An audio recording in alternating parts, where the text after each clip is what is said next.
အားလုံးပဲမင်္ဂလာပါဒီနေ့မှာတော့2026ခုနှစ်တက္ကသိုလ်ဝင်စာမေးပွဲရလဒ်ကပညာရေးပြန်လည်ဥမော်လာမှုရဲ့ချက်ပြမှုလားဆိုတာကိုသုံးသပ်သွားပါမယ်ကမ္ဘာပထဝီနိုင်ငံရေးနဲ့စီးရဲသွင်ကူးပြောင်းမှုသမိုင်းတစ်လျှောက်မှာနိုင်ငံတကာနိုင်ငံကိုဖျက်ဆီးဖို့အထီးအောင်ဆုံးလက်နက်ဟာအဲ့ဒီနိုင်ငံရဲ့ပညာရေးစနစ်ကိုဖျက်ဆီးခြင်းပဲဖြစ်ပါတယ်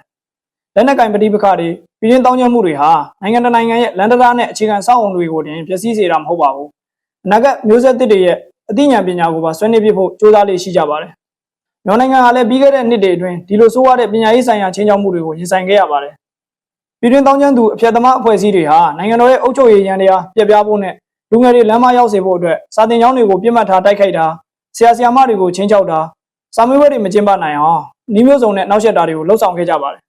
ဒါပေမဲ့ဒီလိုချင်းချောက်ခံရမှုတွေကိုဆိုရနဲ့ပြည်သူပူးပေါင်းလက်တွဲကမြန်မာနိုင်ငံဟာကမ္ဘာကိုအံ့အားသင့်စေမဲ့ရလဒ်တစ်ခုကိုပြသနိုင်ခဲ့ပါတယ်ချင်းချောက်မှုတွေဘယ်လောက်ပဲရှိနေပါစေပညာရေးအဆင့်တန်းကိုမကြဆင်းအောင်ထိန်းထားနိုင်ုံနဲ့မကပဲပြသတဲ့အောင်မြင်မှုမှတ်တိုင်တစ်ခုကိုစိုက်ထူနိုင်ခဲ့ပါပြီဟုတ်ပါတယ်အခုဆိုရင်2026ခုနှစ်ရဲ့တက္ကသိုလ်ဝင်စာမေးပွဲရလဒ်တွေထွက်ပေါ်လာခဲ့ပါပြီ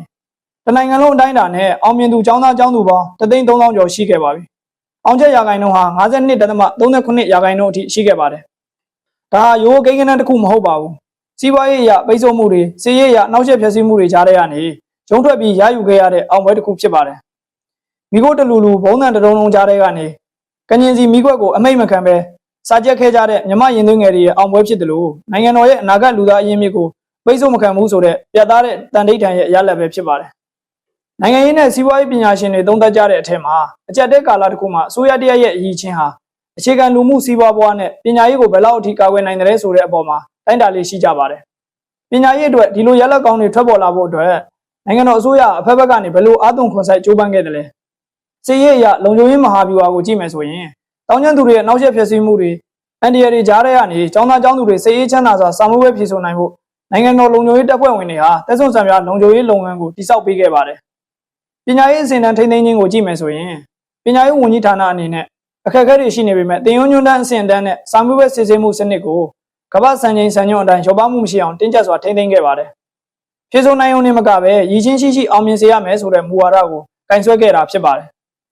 ်ထောက်ပံ့ပို့ဆောင်ရေး logistic ဘိုင်းကိုကြည့်မယ်ဆိုရင်ဝေးလံခေါင်တည်တဲ့ဒေသတွေစိန်ခေါ်မှုများတဲ့ယာတိဥရုနဲ့နယ်မြေတွေစီကိုစာမေးပွဲမေးခွန်းလွှာတွေအဖြေလွှာတွေစနစ်တကျရောက်ရှိဖို့နိုင်ငံတော်ပေါင်းတည်ယူပို့ဆောင်ရေးအရင်းမြစ်အားလုံးကိုအသွင်ခွန်ဆိုင်အသုံးပြုခဲ့ပါတယ်ဒါပေမဲ့အစိုးရရဲ့ကြိုးပမ်းမှုတွေမလုံလောက်ပါဘူးဒီတမိုင်းဝင်အောင်ပွဲရဲ့တကယ်သူရဲကောင်းတွေကတော့ပြည်သူလူထုကိုယ်တိုင်ပဲဖြစ်ပါတယ်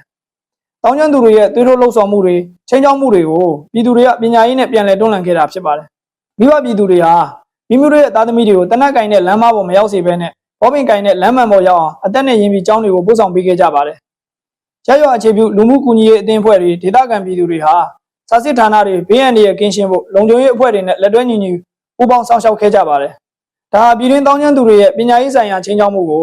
မြို့သားရေးစည်းလုံးညီညွတ်မှုအင်အားနဲ့ပြန်လည်တုံ့ပြန်လိုက်တာဖြစ်ပါတယ်။စီးပွားရေးအရာကြက်တဲမှုတွေရှိနေပေမဲ့သားသမီးတွေရဲ့ပညာရေးအတွက်ဆိုရင်ဘာမဆိုရင်ဆိုင်မဲဆိုတဲ့မိဘတွေရဲ့မေတ္တာနဲ့တတ်သိဟာဒီနေ့မှာ52.39%ရာခိုင်နှုန်းဆိုတဲ့အောင်ချက်နဲ့အတူပွင့်လန်းလာခဲ့ပါပြီ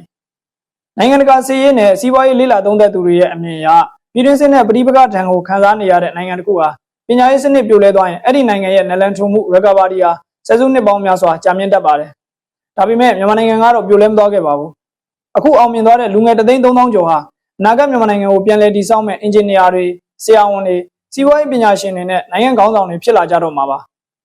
တောင်းကျမ်းသူတွေရဲ့ပညာရေးအမောင်ချရင်တဲ့လောက်ရောက်ကိုနိုင်ငံတော်အစိုးရရဲ့ဥဆောင်မှုပြည်သူလူထုရဲ့ရဲရင်းနဲ့ပူးပေါင်းပါဝင်မှုတွေနဲ့အောင်မြင်စွာခြေဖြတ်နိုင်ခဲ့ပြီဆိုတာဒီ2026ခုနှစ်တက္ကသိုလ်ဝင်စာမေးပွဲရလဒ်ကသက်သေပြနေပါတယ်။အတားအဆီးတွေဘယ်လောက်ပဲရှိနေပါစေမြန်မာပညာရေးဟာရှေ့ကိုဆက်လက်ချီတက်နေဦးမှာဖြစ်တယ်လို့စိန်ခေါ်မှုတွေကိုအောင်ပွဲအဖြစ်ပြောင်းလဲပြတတ်တဲ့မြန်မာစိတ်ဓာတ်ဟာလည်းဘယ်တော့မှကြာရှုံးမှာမဟုတ်ကြောင်းတင်ပြလိုက်ရပါတယ်။အားလုံးကိုကျေးဇူးတင်ပါတယ်။